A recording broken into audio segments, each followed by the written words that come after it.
Heureux serez-vous lorsqu'on vous insultera, qu'on vous persécutera, et qu'on répandra faussement sur vous toutes sortes de mal à cause de moi.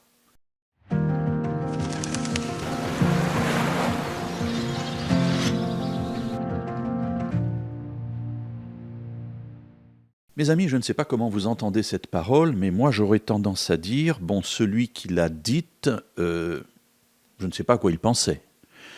En quoi puis-je être heureux lorsqu'on m'insulte, lorsqu'on me persécute, lorsqu'on dit toutes sortes de mal sur moi, c'est-à-dire lorsqu'on me calomnie? Je n'ai vraiment pas l'intention d'être heureux de cela. Alors il se trouve que le personnage qui dit cela, c'est Jésus. Alors ça m'interpelle parce que je me dis, si Jésus le dit, il doit bien y avoir une réponse, une raison, il doit bien y avoir un raisonnement qui fait que pour lui, il y a une raison d'être heureux. Heureux serez-vous, dit-il. Évidemment, il faut lire tout, il faut lire l'ensemble. Heureux serez-vous lorsqu'on fera cela à cause de moi.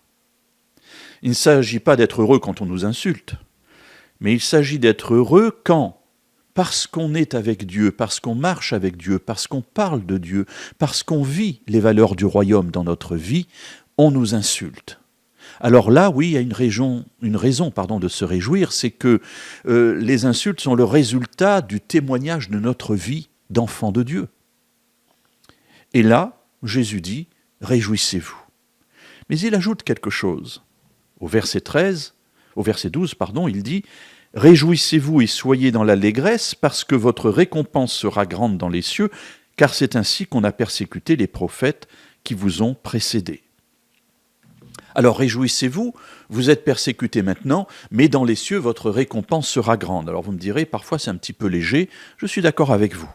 Nous avons besoin, et heureusement que Dieu le fait pour nous de temps en temps, d'avoir dès à présent quelque chose d'un peu plus substantiel qui nous réjouisse. On ne se réjouit pas toujours en espérance de l'avenir, sans avoir besoin de temps en temps de quelques petites réjouissances pratiques et actuelles. Mais il donne une autre réponse. Il dit « Car c'est ainsi qu'on a persécuté les prophètes qui vous ont précédés ». C'est-à-dire que Jésus nous encourage à voir les persécutions qui sont sur nous, les gens qui se moquent de nous, qui répandent du mal à cause de nous, peu importe la manière, comme étant dans le droit fil de ce qui s'est passé pour les prophètes avant nous. C'est-à-dire que cela s'est fait pour les prophètes, ne vous attendez pas à ce que cela ne se fasse pas pour vous. Si vous marchez sur mes voies, si vous êtes un bel enfant de Dieu qui essaie de vivre les valeurs du royaume dans sa vie, eh bien, vous aurez la récompense du prophète, c'est-à-dire dans ce temps-ci de la persécution et dans le temps à venir, la récompense.